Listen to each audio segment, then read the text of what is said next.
Jesus. प्रभु आप सबको आशीष दे। इस क्लास में हम आप लोगों का धन्यवाद करते हैं कि परमेश्वर ने आप सबको जोड़ा, और प्रभु को धन्यवाद करते हैं कि प्रभु ने हम सबको यहाँ पे इस जगह पे जुड़ने का मौका दिया।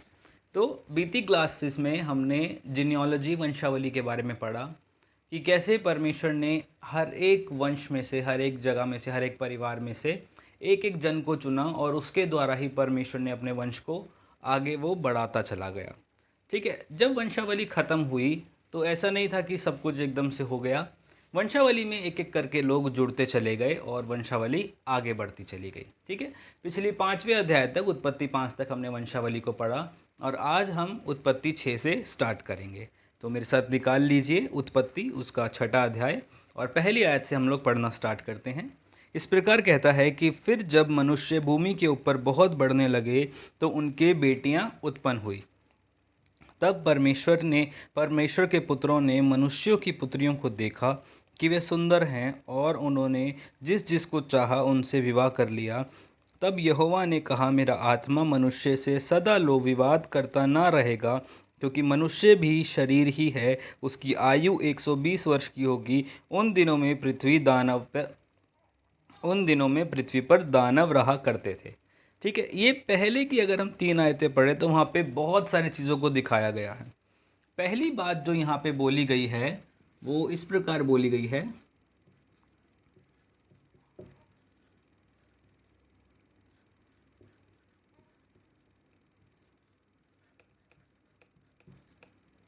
ठीक है, जेनेसिस 6 पहली आयत अगर हम पढ़े तो वहाँ पे एक खास चीज़ पे जो दृष्टि डाली गई है वो है डॉटर्स ऑफ मैन।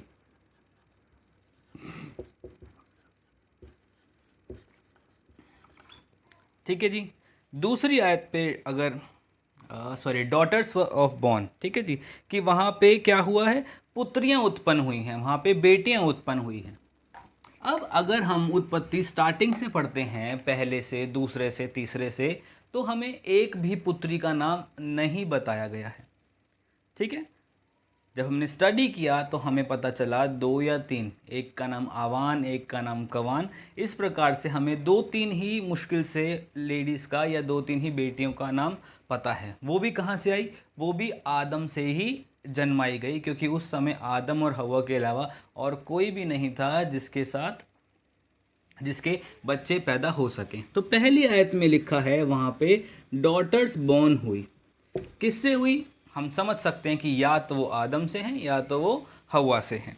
दूसरी अगर हम बात यहाँ पे पढ़ें दूसरी आयत में, तो वो इस प्रकार कहती है कि जो परमेश्वर के पुत्र थे उन्होंने क्या किया? मनुष्यों की पुत्रियों से विवाह करने लग गए। ठीक है। अब यहाँ पे बात ये आती है कि परमेश्वर के पुत्र और मनुष्य की पुत्रियाँ क्या है। क्या आप लोगों को पता है कि इन दोनों में क्या चीज़ है? परमेश्वर के पुत्र, सन्स ऑफ गॉड, और साथ ही बात करी है डॉटर्स ऑफ मैन। ये यहाँ पे क्यों लिखा गया है? सॉरी, मेरा पेन नहीं चल पा रहा है, तो आप थोड़ा सा कोऑपरेट कर लेना। ठीक है। तो 2 बातें यहाँ पे कही गई हैं, सन्स ऑफ गॉड और डॉटर्स ऑफ मैन। इसके बारे में हम क्या समझते हैं कि परमेश्वर के पुत्र क्या हैं और मनुष्य की पुत्रियाँ क्या हैं? क्या परमेश्वर ने स्वर्ग से किसी और पुत्रों को भेजा है, या फिर मनुष्य की और पुत्रियां हुई हैं? लेकिन अगर यहाँ पे लिखा गया है कि सन्स ऑफ गॉड के बारे में और डॉटर्स ऑफ मैन के बारे में, इट मीन्स कि परमेश्वर उस बात पे तवज्जो दे रहा है, परमेश्वर उससे हमें कुछ सिखाना चाह रहा है। जब हम उत्पत्ति 1 का 1 और 1 का 2 पढ़े तो वहाँ पे इस प्रकार लिखा गया है कि पहली आयत में पृथ्वी बेडौल पड़ी थी, गहरे जल के ऊपर उसका आत्मा मंडराता था। और दूसरी आयत में परमेश्वर ने रचना करनी स्टार्ट करी। ठीक है। परमेश्वर ने अलग अलग चीज़ों को बोला और वो होनी स्टार्ट हो गई। तो उस समय पे जो शैतान ने अपने लोगों को अपने साथ स्वर्ग से लेकर आ गया था, उसी को लिखा गया है सन्स ऑफ गॉड, जिसको हम अन्य भाषा में या फिर दूसरी लैंग्वेज में एंजल्स भी कहा करते हैं। एंजल्स खाली वो नहीं होते जो हमें दर्शन देते हैं, या मिकाइल, गिब्राइल और लूसीफर, केवल एंजल्स ये नहीं है। जितने भी जन जो हैं वो स्वर्ग से गिरे हैं वो सारे एंजल्स ही कहलाते हैं। आइदर गुड आइदर बैड, ये बहुत बाद की बात है, लेकिन जो स्वर्ग से गिरा है वो एंजल ही कहलाता है। ठीक है जी। तो वहाँ लिखा है जो सन्स ऑफ गॉड थे उन्होंने मनुष्यों की पुत्री से शादी करनी स्टार्ट कर दी। अब हमें पता है कि आदम के बहुत सारे बच्चे हुए थे। ठीक है जी। मैंने आपको 10 लड़कों का नाम बताया था आदम के, कि वो कहाँ कहाँ पे चले गए, किस किस जगह पे रहने लगे। वैसे ही आदम की पुत्रियां भी हुई, और जो आदम की पुत्रियां थी उनको डॉटर्स ऑफ मैन कहा गया, और स्वर्ग से जो फॉलन एंजल्स थे उनको सन्स ऑफ गॉड कहा गया। ये लोगों ने जब संभोग किया, जब ये लोग फिजिकल हुए, उससे जो उत्पन्न हुए उनको कहा गया जाइंट्स। ठीक है जी। और जाइंट्स की दो बहुत खास प्रजाति है जिसके बारे में बाइबल बताती है। पहली नेफिलिम्स और दूसरी अनाकवंशी या एनाकाइट्स। ठीक है जी।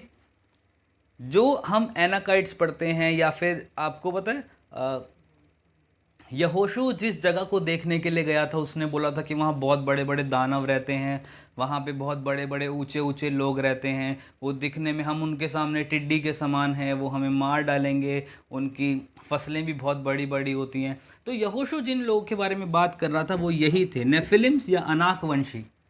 और जो गोलायत है वो भी कहीं ना कहीं इन्हीं का वंशज है, वो भी इन्हीं से ही चल के आया है।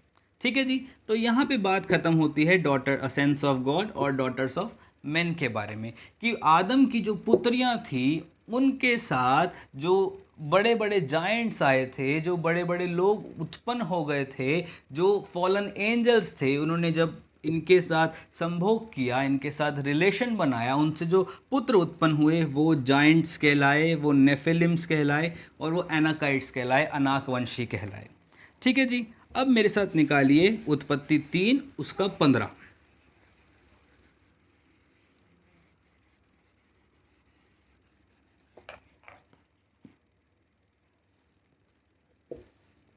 ठीक है। अगर आप 3 का 15 निकाले तो वहाँ पे हम पढ़ सकते हैं इस बात को कि परमेश्वर यहाँ पे हमें बिल्कुल स्पष्ट रीति से इस बात को बता रहा है, और मैं तेरे और इस स्त्री के बीच में और तेरे वंश और इसके वंश के बीच में ऐसा बैर उत्पन्न करूंगा कि वह तेरे सिर को कुचल डालेगा और तू उसकी एड़ी को डसेगा। ये कौन से वंश की बात की जा रही है? ये वो वाला वंश है जब परमेश्वर ने शैतान को ये बात बोली थी, और शैतान का वंश क्या था? जो यहाँ से आया था। ठीक है जी। अब अगर हम बात करें उसी इसी आयत की 3 का 15 की, जिसमें लिखा है मैं बैर उत्पन्न करूंगा, वो परमेश्वर बैर उत्पन्न करेगा। क्यों करेगा परमेश्वर? उसको क्या पड़ी है बैर उत्पन्न करने के लिए? वो क्यों चाहेगा कि लोग एक दूसरे से बैर करें? द रीज़न इज कि परमेश्वर कभी भी नहीं चाहता कि जो हमारे लोग हैं, जो परमेश्वर के बनाए हुए लोग हैं, वो कभी भी नरक की या शैतान की सेना के साथ हाथ मिलाएं। और प्रभु हमेशा इन दोनों के बीच में एक एनमिटी क्रिएट करके रखता है, मतलब एक बैर क्रिएट करके रखता है, कि वो नहीं चाहता कि हम संसार के या लूसीफर के या शैतान के लोगों के साथ मिल के रहें। ठीक है जी। अब जब बात करते हैं सन्स ऑफ गॉड की और मेन और डॉटर्स ऑफ मैन की, तो यहाँ पे 2 सीड उत्पन्न होते हैं। ठीक है जी। 2 बातें उत्पन्न होती हैं। पहला अगर हम देखें तो वो आता है विमेन्स सीड, दूसरा आता है डेविल्स सीड। ठीक है जी। वुमेन सीड में वो आते हैं जिसकी हमने वंशावलियां पढ़ी हैं। ठीक है जी। जिसके साथ हमने देखा है कि परमेश्वर कैसे कैसे एक एक जन को बचाता चला गया, और वही वुमेन सीड में कहलाए। और वुमेन सीड से जो निकले उनमें से हम नूहा का नाम ले सकते हैं, शेम का नाम ले सकते हैं, और ऐसे ऐसे करके जो जो आगे चलते गए हम उनका नाम ले सकते हैं। अब डेविल सीड में अगर हम देखें तो डेविल सीड में सबसे पहला और सबसे मुख्य नाम इन्हीं 2 जातियों का आता है, नेफिलिम्स एनाकाइट्स, अनाकवंशी और नपीली जाति के लोग, जिसमें से गोलायत भी एक था। और परमेश्वर ने यही बोला है कि मैं इन दोनों जातियों में बैर उत्पन्न करके रखूँगा। तभी आप देख सकते हैं जो दाऊद था, सबसे ज़्यादा घृणा वो किससे कर रहा था? गोलायत से। गोलायत घृणा किससे कर रहा था? दाऊद से। उसको और किसी से इतनी टेंशन नहीं थी, लेकिन जो परमेश्वर का भेजा हुआ जन जब उसके पास आया, तब उसने उसको किस तरह ललकार के कहा कि क्या मैं कुत्ता हूँ जो तू ऐसे ही आ रहा है मेरे पास में, और वो भी क्या एक गुलेल को लेकर आ रहा है, क्या मैं ऐसे ही मर जाऊंगा? तो वो बैर परमेश्वर ने वहीं से उत्पन्न करके रखा था। ठीक है जी। अब इन्हीं लोगों को अगर डेविल सीड को देखें हम, तो इसको हम हाइब्रिड ह्यूमन भी कहते हैं और साथ में फॉलन एंजल्स भी कहते हैं। ठीक है जी, इतना समझ में आ रहा है आप लोगों को? सर के ऊपर से तो नहीं जा रहा? मिटा दूं इसको?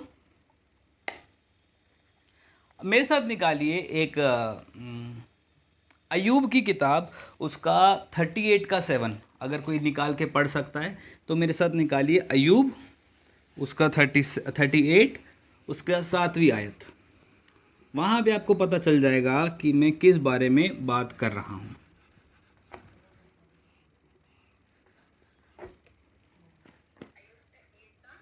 थर्टी एट का 7।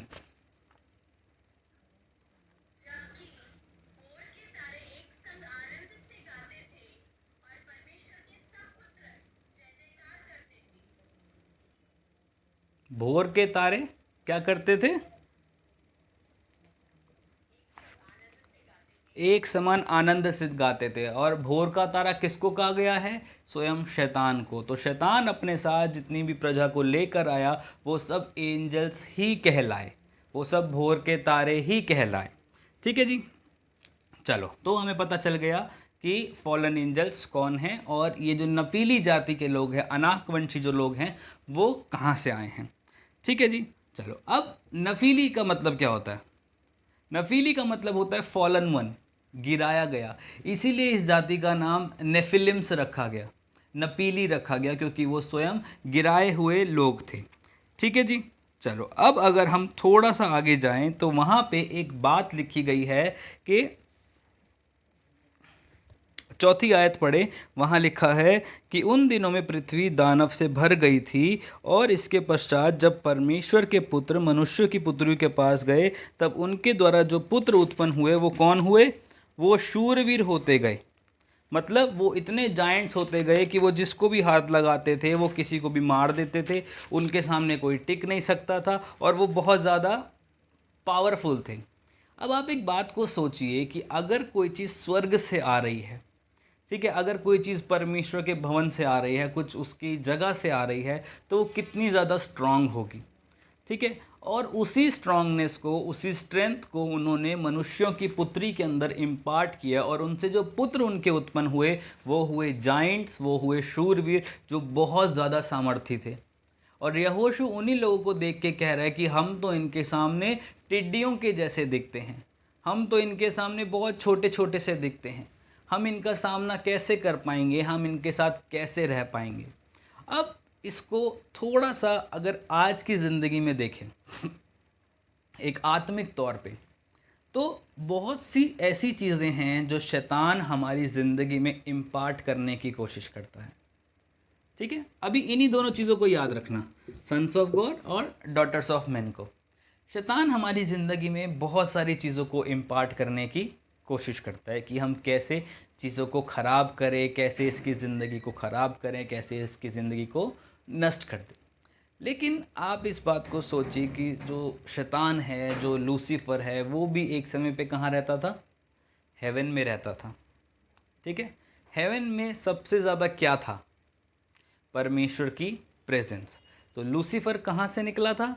परमेश्वर की प्रेजेंस में होके। जब आप परमेश्वर की प्रेजेंस में से होके निकलते हैं, तो एक चीज़ की गारंटी आपके पास हमेशा होगी कि आपके पास मस्सा होगा, आपके पास अनॉइंटिंग होगी। और वही अनॉइंटिंग शैतान के पास भी थी। ठीक है। ध्यान से सुनिएगा इस बात को, कि जो मस्सा था, जो अनॉइंटिंग थी, वो शैतान के पास भी थी। शैतान भी एक अनॉइंटेड वन था, शैतान भी चुना हुआ था। शैतान को भी परमेश्वर ने किस लिए बनाया था? कि वो परमेश्वर की आराधना करे, शैतान बनने से पहले। ठीक है, वो प्रधान याजक था वहाँ पे, याजक तो नहीं कह सकते, लेकिन हम कह सकते हैं कि वो वहाँ पे प्रधान वर्शिपर था। ठीक है, वर्शिप लीडर था। जब वो चलता था तो उसके लिए लिखा है कि जब वो चलता था तो उसके अंदर से अच्छे अच्छे से वाद्य यंत्र बजते थे, वो बहुत सुंदर लगता था। उसमें वो हीरे मणि जेवरात डले हुए थे जो किसी और के अंदर नहीं थे, और वो बेस्ट दिखता था। वही बेस्ट चीज़ के अंदर जब खराबी आई तो उसको स्वर्ग से गिरा दिया गया, लेकिन उससे वो मसा कभी छीना नहीं गया। आज भी वर्शिप लीडर्स जब गाते हैं तो परमेश्वर का आत्मा उतर के आता है। ठीक है, वर्शिप लीडर्स के गाने से, आराधना करने से छुटकारे होते हैं। आराधक जो होते हैं वो एक बड़ी भीड़ को लीड करते हैं आराधना करने के लिए, और उन्हीं के द्वारा परमेश्वर का आत्मा उनके द्वारा काम करता है वो, और हर जगह पे वो मस्सा फैल जाता है। अब इस बात को सोचिए कि परमेश्वर ने शैतान से वो मस्सा कभी भी नहीं छीना। आज भी शैतान मस्से के साथ काम कर रहा है, लेकिन हमें इस बात को समझने की ज़रूरत है कि वो मस्सा कौन सा है, वो अनॉइंटिंग कौन सी है। आज भी अगर आप किसी को उसमें, अगर क्या कहते हैं, बड़ा म्यूज़िकल कॉन्सर्ट होता है, आप उसमें जाओ तो सब लोग झूम रहे होते हैं, सब लोग अलग ही नशे में होते हैं, अलग ही तरीके से नाच रहे होते हैं। अगर आप बड़े बड़े कॉन्सर्ट्स अगर आपने देखे हों तो आप उस यूट्यूब करके देख सकते हैं। आप जितने बड़े बड़े कॉन्सर्ट्स को देखेंगे आप देख सकते हो कि वो लोग अलग ही तरीके से झूम रहे होते हैं। वो उसे क्या झुमा रहा है, क्या वो ऐसी चीज़ है जो हिट कर रही है? वो एक मस्सा है जो लोगों को जोड़ रहा है, जो लोगों को अंधकार की तरफ लेके जा रहा है। और अगर आप वर्शिप कॉन्सर्ट में जाओ तो वहाँ पर भी लोग झूम रहे होते हैं। वो क्यों झूम रहे होते हैं? क्योंकि प्रभु का आत्मा उनके ऊपर काम कर रहा होता है। परमेश्वर ने शैतान से कभी भी वो मस्सा नहीं लिया था, और वो मस्सा आज भी उसकी ज़िंदगी में काम कर रहा है। लेकिन हमें ये समझना है कि वो मस्सा हमारे लिए नहीं है। उस मस्से को हमें नहीं मांगना है, उस अनॉइंटिंग को हमें नहीं मांगना है जो शैतान की ओर से आ रही है। शैतान अपनी तरफ लोगों को कैसे खींचता है आपको पता है? अच्छी अच्छी लुभावनी लुभावनी चीज़ें दिखा के, संसार की चीज़ें दिखा के कि ये बहुत अच्छी है, ये बहुत सुंदर है, ये बहुत परफेक्ट है। और हम यहीं गिर जाते हैं कि वो चीज़ बहुत परफेक्ट है, हम इम्परफेक्ट हैं, तो अगर हम उसको अपनाएंगे तो हम भी वैसे ही परफेक्ट हो जाएंगे, हम भी उसी प्रकार परफेक्शन में चलने लग जाएंगे। और दूसरी सबसे महत्वपूर्ण बात, परमेश्वर को काम करने के लिए इंसानों की ज़रूरत नहीं पड़ती। वो अपने आप से भी काम कर सकता है, लेकिन शैतान को काम करने के लिए इंसानों की ज़रूरत पड़ती है। शैतान को हमेशा से एक ह्यूमन कोलैबोरेटर चाहिए होता है, जिसके साथ मिल के वो काम कर सके। जब शैतान उस क्या कहते हैं आदम की वाटिका में आया, अदन की वाटिका में आया, तो वहाँ पे उसने इंसान का ही सहारा लिया पाप को चुनने के लिए। लेकिन परमेश्वर ने अदन की वाटिका को बनाने के लिए किसी इंसान का सहारा नहीं लिया। समझ पा रहे हैं मेरी बात को? कि शैतान को ज़रूरत पड़ती है कि वो इंसानों का सहारा ले, और शैतान हर जगह मौजूद नहीं हो सकता। वो एक टाइम पे एक जगह ही मौजूद रह सकता है, लेकिन हमारा परमेश्वर वो परमेश्वर है जो हर जगह पे मौजूद रहता है, जो हर जगह पे मौजूद हो सकता है, जिसको उसके कोई लिमिट नहीं है, उसके पास कोई बाउंड्रीज़ नहीं है। लेकिन शैतान को हमेशा से काम करने के लिए लिमिटेशंस मिली हैं। वो लिमिट में रह के काम कर सकता है, और उसको काम करने के लिए लोग चाहिए। आज परमेश्वर के राज्य को बढ़ाने के लिए भी लोग चाहिए, लेकिन आपको मैं एक बात बहुत सरल रूप में बता दूं कि परमेश्वर को जो इंसान चाहिए, वो परमेश्वर कहता है कि वो खुद से मेरे साथ जुड़े, खुद से मुझे चाहें, खुद से मेरी आराधना करें, खुद से इनिशिएटिव लें। लेकिन शैतान कभी ये नहीं चाहता कि वो खुद से काम कराए। वो आपके ऊपर चीज़ों को सौंपता है, वो आपके ऊपर चीज़ों को थोपता है कि तुम ऐसे हो, तुम ऐसे हो, तुम्हें मुझे लेना ही पड़ेगा, तुम्हें मेरा सहारा लेना ही पड़ेगा, तभी तुम परफेक्ट दिखोगे। लेकिन परमेश्वर कभी ऐसा नहीं कहता। परमेश्वर हमेशा इस बात से बोलता है कि तेरी फ्री विल है, तू क्या चाहता है मैं तेरे लिए करूं। और शैतान अपनी चीज़ों को हमारे ऊपर थोपता रहता है, थोपता रहता है और थोपता रहता है। इसीलिए आप कभी भी देखो, जब आप अकेले बैठे होगे तो आपके मन में एक ख्याल कभी कभी आएगा कि मैं अपनी ज़िंदगी में क्या कर रहा हूँ। अगर मेरे पास पैसा होता तो मैं ऐसा कर देता, अगर मेरे पास ये होता तो मैं वैसा कर देता, अगर मेरे पास अच्छा दिखता तो मैं मॉडलिंग कर लेता, अगर मेरी हाइट अच्छी होती तो मैं यहाँ चला जाता। शैतान आपको सेल्फ गिल्ट में लेकर आता है कि तेरी ज़िंदगी में कुछ ना कुछ खराबी है। तेरी ज़िंदगी में तेरी शक्ल ख़राब है, तेरी ज़िंदगी में तेरी पॉकेट ख़राब है, तेरी ज़िंदगी में तेरी हाइट ख़राब है, तेरी ज़िंदगी में तेरा परिवार ख़राब है। हर चीज़ ख़राब ख़राब ख़राब, और हम इस सेल्फ गिल्ट में चले जाते हैं कि यार हम क्या करें कि हमारा सब कुछ सही हो जाए। लेकिन प्रभु के साथ अगर आप जुड़े हुए लोग हो, प्रभु से बात करने वाले लोग हो, प्रभु की सुन के चलने वाले लोग हो, तो आपके मन में क्या आएगा? प्रभु मैं तेरे लिए और क्या कर सकता हूँ, मैं कैसे तेरे राज्य को बढ़ा सकता हूँ। प्रभु आज मैंने जब बाइबल पढ़ा तो मुझे इस बात से तूने दर्शन दिया, आज इस बात को तूने मुझे समझाया। देख रहे हो दोनों में डिफरेंस, कि एक ऐसा है जो आपको सेल्फ डाउट में लेकर आ रहा है, आपको सेल्फ गिल्ट में लेकर आ रहा है कि तेरे अंदर चीज़ें खराब हैं, और दूसरा क्या कह रहा है कि आप कैसे परमेश्वर के लिए चमक सकते हो, आप कैसे परमेश्वर के लिए काम कर सकते हो, आप कैसे परमेश्वर को ग्लोरीफाई कर सकते हो, आप कैसे परमेश्वर को महिमा दे सकते हो। तो ये डिफरेंस है परमेश्वर के लोगों में, परमेश्वर में और शैतान में, कि उसको एक शरीर चाहिए काम करने के लिए, और परमेश्वर खाली शरीर तक सीमित नहीं रहता। वो कहता तू आ रहा है तो पूरा का पूरा आ जा, मैं तुझे अपने आप इस्तेमाल कर लूँगा। आमीन। समझ में आ रही है आपको मेरी बात? 5वीं आयत पढ़े तो वहाँ लिखा है, यहोवा ने देखा कि मनुष्यों की बुराई पृथ्वी पर बहुत बढ़ गई है, और उनके मन के विचार में जो कुछ उत्पन्न होता है वह निरंतर बुरा ही होता है। बुरा क्यों हो रहा है यहाँ पे? उनका मन क्यों बुराई को सोच रहा है? उनके मन में क्यों बुराई आ रही है? क्योंकि जो सन्स ऑफ गॉड हैं, जो परमेश्वर के पुत्र जो अपने आप को दिखा रहे हैं, वो गंदगी को इम्पार्ट करते जा रहे हैं, वो गलत चीज़ों को इम्पार्ट करते जा रहे हैं। वही लोग हैं जो मूर्ति पूजा को लेकर आ रहे हैं, वही लोग हैं जो कह रहे हैं कि हम शैतान को मानने वाले लोग हैं, वही लोग हैं जो कह रहे हैं हम शैतान की आराधना करने वाले लोग हैं। परमेश्वर कुछ नहीं कर सकता, शैतान ऐसा कर सकते हैं। परमेश्वर कुछ नहीं कर सकता, दूसरी चीज़ें ऐसा कर सकती हैं, मूर्तियाँ ऐसा कर सकती हैं, और चीज़ें ऐसा कर सकती हैं। और नेफिलिम जाति ही पहली जाति थी जिन्होंने पेड़ों को पूजना शुरू किया, जिन्होंने संसार की अलग अलग चीज़ों को पूजना शुरू किया, और वहाँ से मूर्ति पूजा का चलन आया। हम समझते हैं कि सिर्फ इंडिया में ही मूर्ति पूजा है। आप अफ्रीका में जाके देखो, इंडिया में तो कुछ भी नहीं है। हमें लगता है इंडिया में ही काला जादू होता है। आप अफ्रीकन ट्राइब्स में जाके देखो, आप बोलोगे इंडिया में तो 1% भी नहीं हो रहा है। वहाँ पे इतना काला जादू करते हैं। और ये कहाँ से आ रही हैं चीज़ें? ये सब नफीली जातियों से आ रही हैं, सन्स ऑफ गॉड से आ रही है, जो लिखा है परमेश्वर के पुत्र, फॉलन एंजल्स, जो स्वर्ग से गिराए गए, जो शैतान अपने साथ लेकर आ गया। ये वही लोग हैं जो इन गलत चीज़ों को परमेश्वर की पृथ्वी पर लेकर आ गए।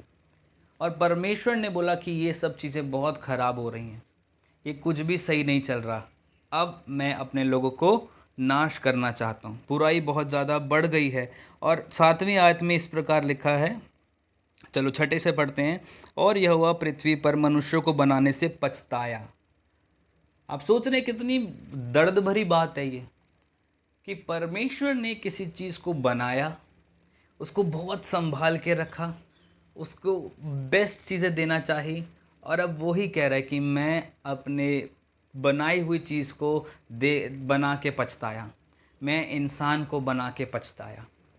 जब मैं इस बात को पढ़ रहा था तो परमेश्वर ने एक बात को बोला कि बहुत से ऐसे लोग हैं, बहुत से ऐसी पेरेंट्स हैं जो अपने बच्चों को देख के कहते हैं कि काश तू ना होता तो अच्छा होता। और एक बच्चे के लिए, अगर वो अपने कॉन्शियस में है, अगर वो सही से चलने वाला इंसान है और हर चीज़ को समझने वाला इंसान है, तो एक बहुत बेकार स्टेटमेंट है कि मैं इतना भी काबिल नहीं हूँ कि मैं अपने माँ बाप को कुछ सुख भी दे सकूँ, मैं इतना भी काबिल नहीं हूँ कि मैं अपने माँ बाप का नाम ऊँचा कर सकूँ।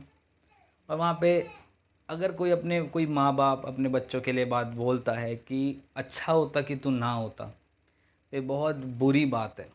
क्योंकि जिस चीज़ के लिए आपने दर्द सहा है, जिस चीज़ को आपने पाला है, पोसा है, उसके साथ सपने सजाए हैं, उसके साथ बैठे हो, उसके साथ हर वो अच्छी चीज़ सोचिए जो आप कर सकते हो, और इन द एंड आपकी ये बात कह रहे हो कि मैं तुझे बना के पछताता हूँ। मुझे बोलना नहीं चाहिए इस बात को, लेकिन मैं एक ऐसे शख्स को जानता हूँ, और उनका बेटा पी पी के इतना उसने घर पे उत्पात मचा रखा है कि वो आंटी कहती है अच्छा होता कि तू ना होता। अब मैं उसको सोच के कह रहा कि क्या इस समय को देखने के लिए, क्या इस घड़ी को देखने के लिए आपने दर्द सहा था? आपने 9 महीने उसको अपनी कोख में रखा, जब वो बड़ा हुआ आपने उसका पालन पोषण किया, उसे पढ़ाया लिखाया, सब किया, आपने सपने सजाए कि ये मेरे साथ रहेगा, ये मेरा भविष्य बनाएगा, सब कुछ आपने उसके साथ सोचा, और आज आप इस स्टेज पे आ गए हो कि आप कह रहे हो कि काश ये ना होता। कितना दुख की बात है ये। और वही दुख परमेश्वर के साथ यहाँ पे हो रहा है कि परमेश्वर कह रहे हैं कि मैं अपने लोगों को बना के पछता रहा हूँ कि मैंने इनको क्यों बनाया।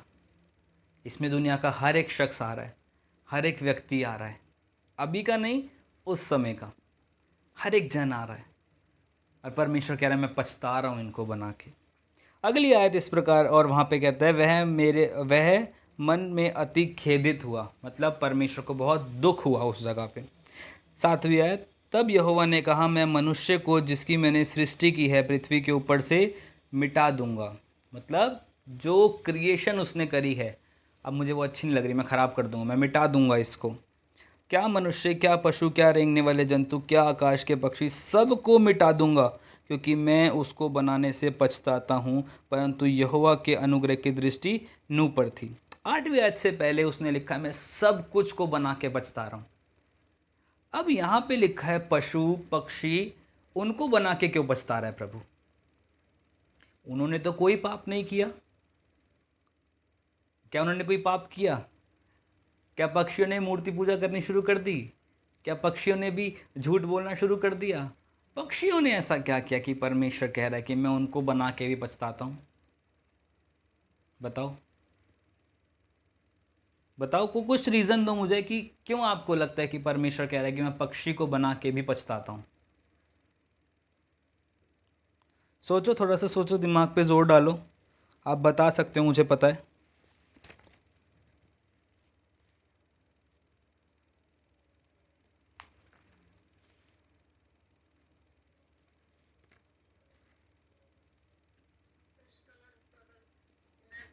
जी जी ज़रूर।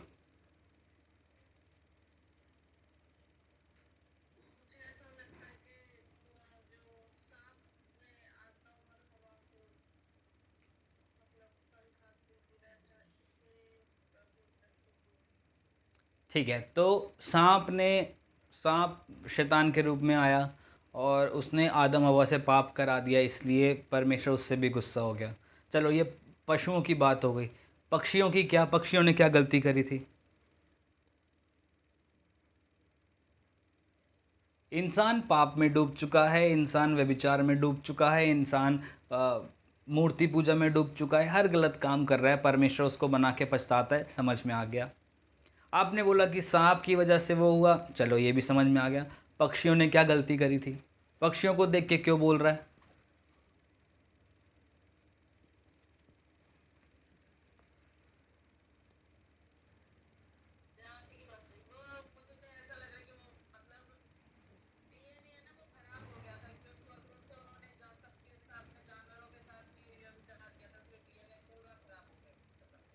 उस टाइम तक जानवरों के साथ कोई व्यभिचार नहीं होता था, ये बहुत बाद की बात है।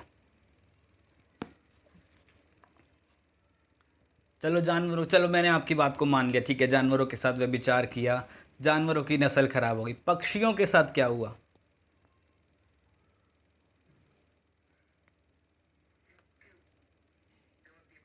जय मसीह की।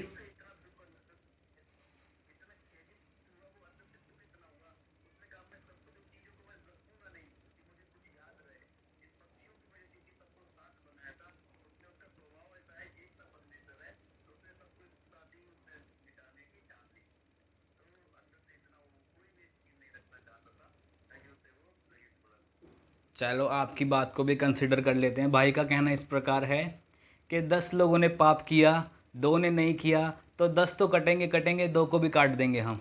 क्यों? क्योंकि वो उनके साथ खड़े थे। सिंपल भाषा में, ठीक है। थोड़ा सा पीछे आ जाओ। परमेश्वर ने एक बात बोला कि जब आदम और हव्वा ने फल को खाया, वहाँ लिखा है कि भूमि तेरे कारण श्रापित हो गई है। ठीक है, क्या लिखा है वहाँ पे? भूमि तेरे कारण श्रापित हो गई है। तू क्या करेगा?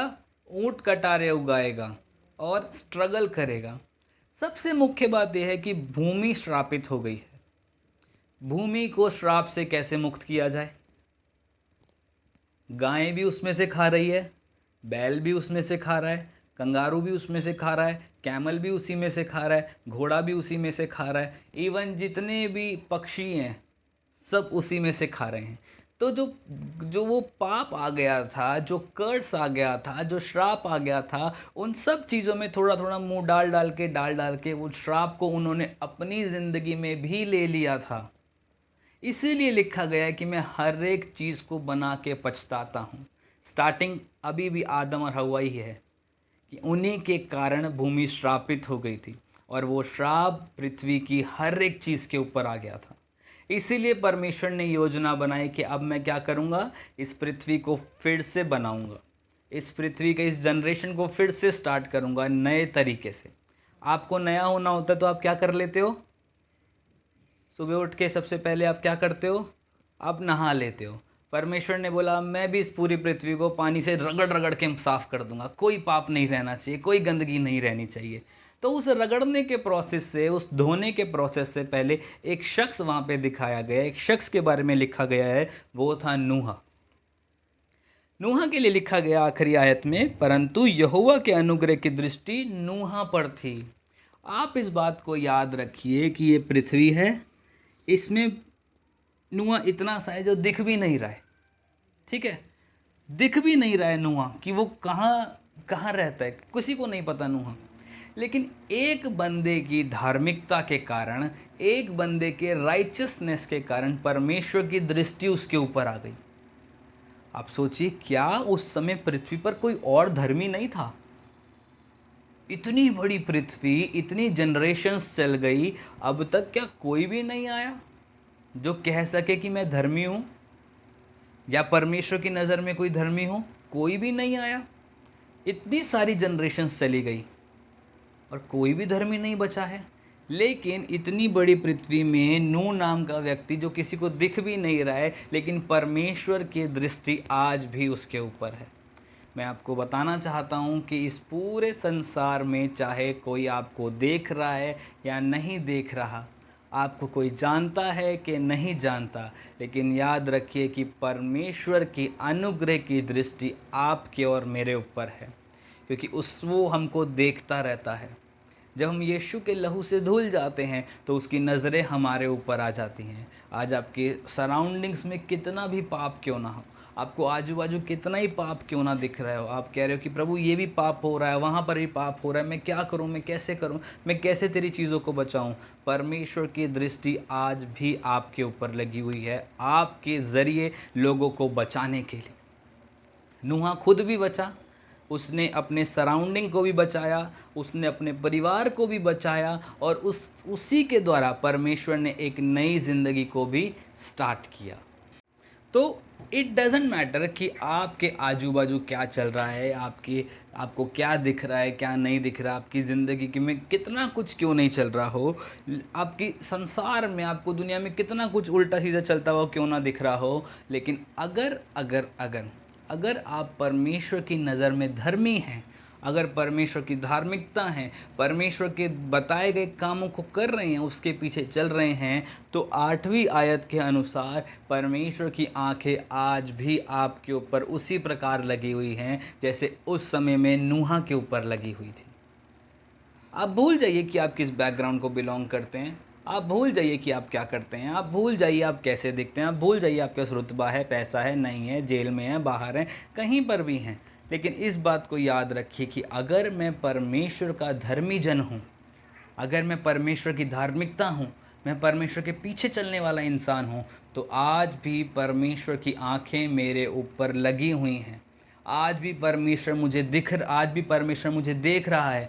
चाहे इस पूरे संसार में मुझे कोई नहीं देख पा रहा, इस पूरे संसार में मुझे कोई नहीं जानता, इस पूरे संसार में आपके ख़ानदान को कोई नहीं जानता, आपके कुनबे को कोई नहीं जानता, हो सकता है इस पूरे संसार में आपके शहर को भी कोई नहीं जानता, लेकिन याद रखिए, इस संसार को बनाने वाला, इस संसार पे राज करने वाला, इस संसार से बढ़कर जो है वो मेरा परमेश्वर, वो आज भी आपको आपके नाम से जानता है।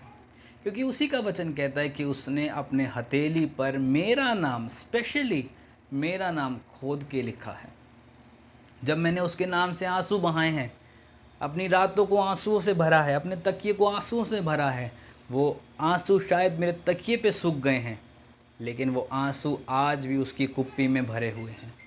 और वो याद करता है कि मेरे बच्चे ने आंसू क्यों बहाए थे, क्यों ये मेरे सामने रो रहा था, क्यों ये मेरे सामने ऐसे कर रहा था। परमेश्वर सब कुछ को जानता है। शायद आपको कुछ नहीं पता आपकी ज़िंदगी में क्या चल रहा है, लेकिन परमेश्वर को सब कुछ पता है कि वो क्यों चल रहा है, कैसे चल रहा है, कब ख़त्म होगा और कैसे ख़त्म होगा। वो हर चीज़ को जानने वाला परमेश्वर है। आमीन। सो नूह एक ऐसा व्यक्ति था जिसके लिए परमेश्वर लिखा है कि वो एक धर्मी व्यक्ति था और उसके अनुग्रह की दृष्टि नूह के ऊपर थी। नूह ने अब तक क्या किया हमें कुछ भी नहीं पता। नूह सडनली सीन में आ गया। पूरी दुनिया में पाप चल रहा है, सब चीज़ खराब होने वाली है, परमेश्वर सबको बना के पछता रहा है, परमेश्वर कह रहा है मैं सब नाश कर दूंगा। लेकिन सडनली कुछ हुआ और बोला कि नूह एक व्यक्ति है जिस पे ऊपर मेरे अनुग्रह की दृष्टि है। आज अपने सराउंडिंग्स में ज़रा नज़र घुमाइए, कितना कुछ खराब हो रखा है, कितनी चीज़ें बेकार हो रखी हैं, लेकिन प्रभु कह रहा है कि ये जो व्यक्ति है जो आज मेरे सामने उपस्थित बैठा है, ये जो बेटी है जो आज मेरे सामने उपस्थित बैठी है, आज मैं इसको कारण बनाऊंगा। किस चीज़ का? अपने परिवार को बचाने का, अपने सराउंडिंग्स को बचाने का, और उसी से मैं एक नई जनरेशन को स्टार्ट करूंगा। परमेश्वर ने नूह से एक नई जनरेशन स्टार्ट करी। पता है कैसे? जब सब कुछ परमेश्वर ख़त्म करने वाला था, परमेश्वर ने नूह से बोला तू एक आर्क बना, एक जहाज़ बना। मैं तुझे सब बताऊंगा कि वो जहाज़ कितना कितना कितना होना चाहिए, कितना बड़ा होना चाहिए, कितना लंबा होना चाहिए, उसमें कितने कंपार्टमेंट्स होने चाहिए, कितनी खिड़कियां होनी चाहिए, कहाँ पे कौन रहेगा, कहाँ पे कैसे रहेगा, तुझे कितना खाना लाना है, सब मैं तुझे बताऊंगा। क्या तू तैयार है बनाने के लिए? मूसा ने बोला मैं बनाऊंगा प्रभु। परमेश्वर ने बोला कि मैं एक समय के बाद बारिश करूंगा। किसी को बारिश का नहीं पता था उस समय तक। उससे पहले पृथ्वी पर से ओस उठती थी और उसी से ही जो है सारी चीज़ें सिंचाई हो जाती थी। लेकिन पहली बार जो बारिश हुई वो नूह के समय में हुई।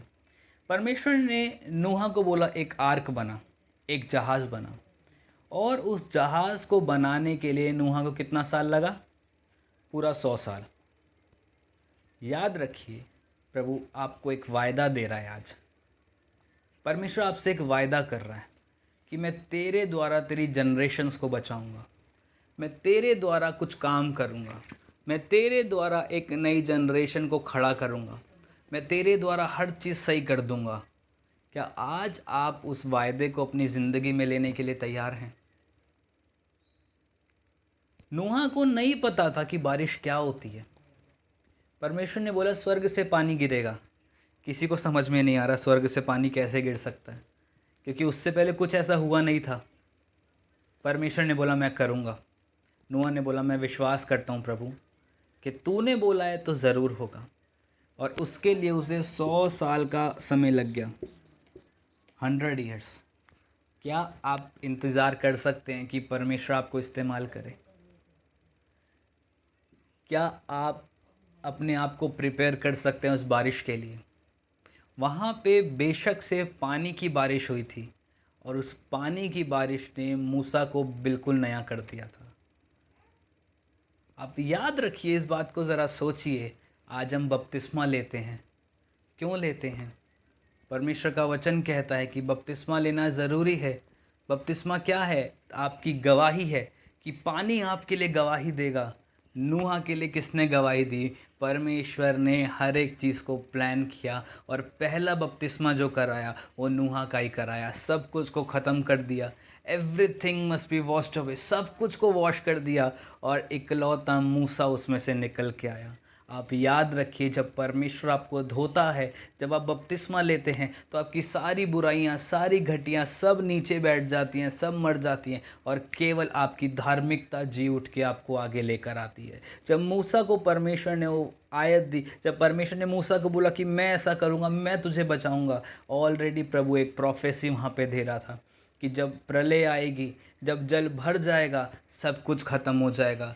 जो चीज़ें गंदगी फैला रही थी वो सब खत्म हो जाएंगी और तू जो धार्मिकता है, तू जो धर्मी व्यक्ति है, तू जो मेरी धार्मिकता है, केवल और केवल तू ही जी उठ के निकलेगा। और वैसा ही वहाँ पे किया परमेश्वर ने।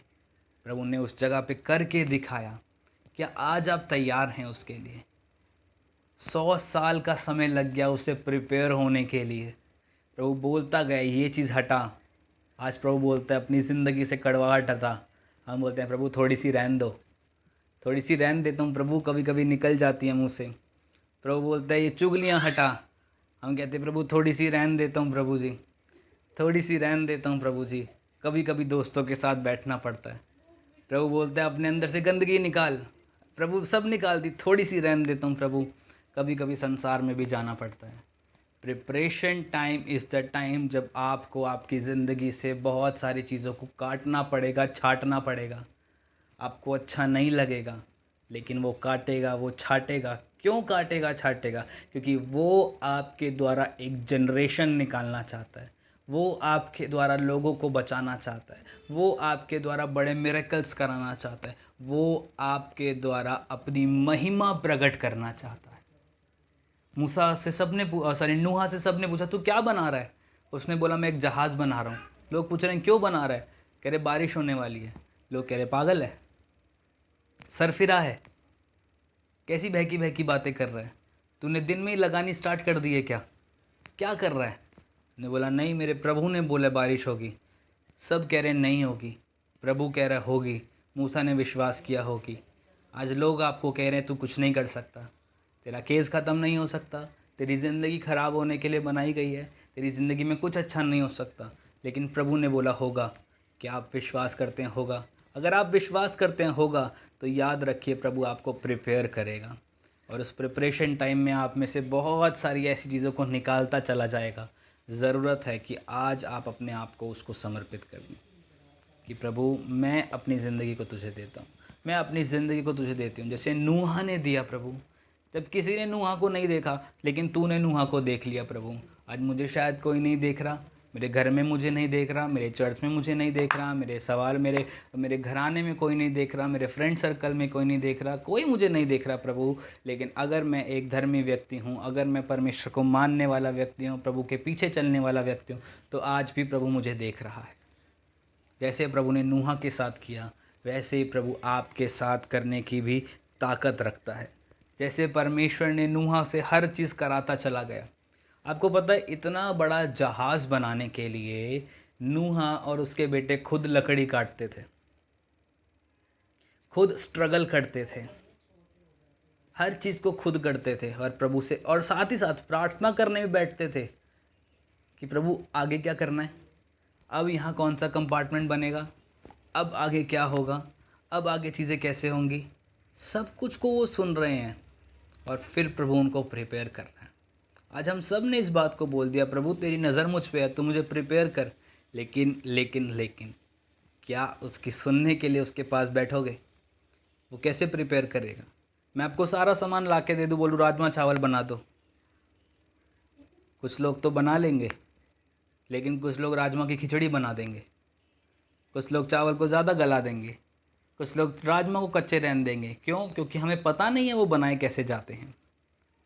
वैसे ही हमें सीखना है कि राजमा चावल कैसे बनाए जाते हैं। उसी प्रकार प्रभु भी हमें सिखाएगा अपनी ज़िंदगी को कैसे सही करना है, कैसे प्रिपेयर करना है, क्योंकि मेरी आमद बहुत जल्दी है। और अगर तुम तैयार नहीं होगे तो जैसे नूहा के समय में लोग बाहर रह गए थे, कहीं तुम भी बाहर ना रह जाओ।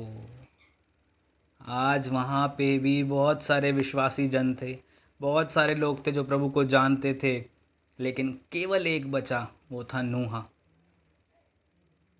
आप प्रिपेयर नहीं होगे तो I am really very sorry, उसकी आमद के दिन नहीं जा पाओगे। बेटर है प्रिपेयर योर सेल्फ, अपने आप को प्रिपेयर करो प्रभु के लिए। प्रभु कैसे मैं प्रिपेयर करूं? वचन पढ़ो, प्रार्थना करो, आराधना करो, सब काम को करो, लेकिन प्रभु को समय देना शुरू करो। प्रभु के साथ उठना बैठना शुरू करो। जैसे प्रभु ने नूहा को बचाया, जैसे प्रभु नूहा के साथ रहा, जैसे प्रभु ने नूहा से बात करी, वैसे ही प्रभु आपसे भी बात करना चाहता है। अब हमारा अगला टॉपिक आता है नूहाज आर्क, मतलब नूहा का जहाज़। हिंदी में हम इसको नूहा का जहाज़ कहते हैं, इंग्लिश में हम इसको नूहाज आर्क कहते हैं, हिब्रू में हम इसको तेवात ए नूहा कहते हैं, और कुरान में अगर हम पढ़े तो कुरान में इसको सफ़ीना ए नूह कहते हैं। ठीक है जी। तो इस क्लास को मैं इसी नोट पे एंड कर रहा हूँ कि अगली क्लास में हम नूहा की ज़िंदगी से पढ़ेंगे कि नूहा ने उस जहाज़ को कैसे बनाया और जहाज़ बनाना क्यों इम्पोर्टेंट था। ठीक है, तो आपको थोड़ा सा ब्रीफ दे दूँ। जब नूहा ने अपना जहाज़ बनाया तो 14वीं और 15वीं आयत में इस प्रकार से लिखा गया है कि तो उसके अंदर एक खिड़की बनाना, 300 क्यूबिट लंबा बनाना, 50 क्यूबिट चौड़ा बनाना, और जो उसकी हाइट होगी वो सिर्फ 30 क्यूबिट बनाना। ठीक है, तो ये थोड़ी सी बात मैंने आपको बताई है, लेकिन अगली क्लास में हम इसको और गहराई से पढ़ेंगे कि नूहास आर्क क्यों इम्पोर्टेंट था। ठीक है जी, तो आज की क्लास को हम यहीं पे ख़त्म करते हैं, और आइए हम प्रार्थना करते हैं और इस बात को अपनी ज़िंदगी में याद रखिएगा कि प्रभु हमको छोड़ने वाला नहीं है।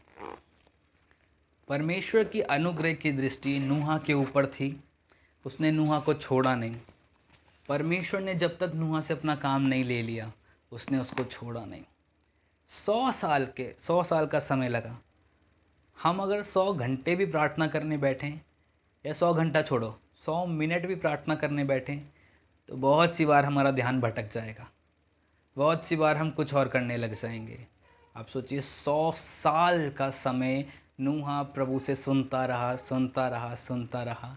ऐसा नहीं कि वो हटा नहीं, ऐसा नहीं कि उसे गुस्सा नहीं आया, ऐसा नहीं हुआ कि उसको अलग नहीं लगा। बहुत सारी चीज़ें उसके साथ हुई, लेकिन इन द एंड उसने परमेश्वर को सुनना नहीं छोड़ा।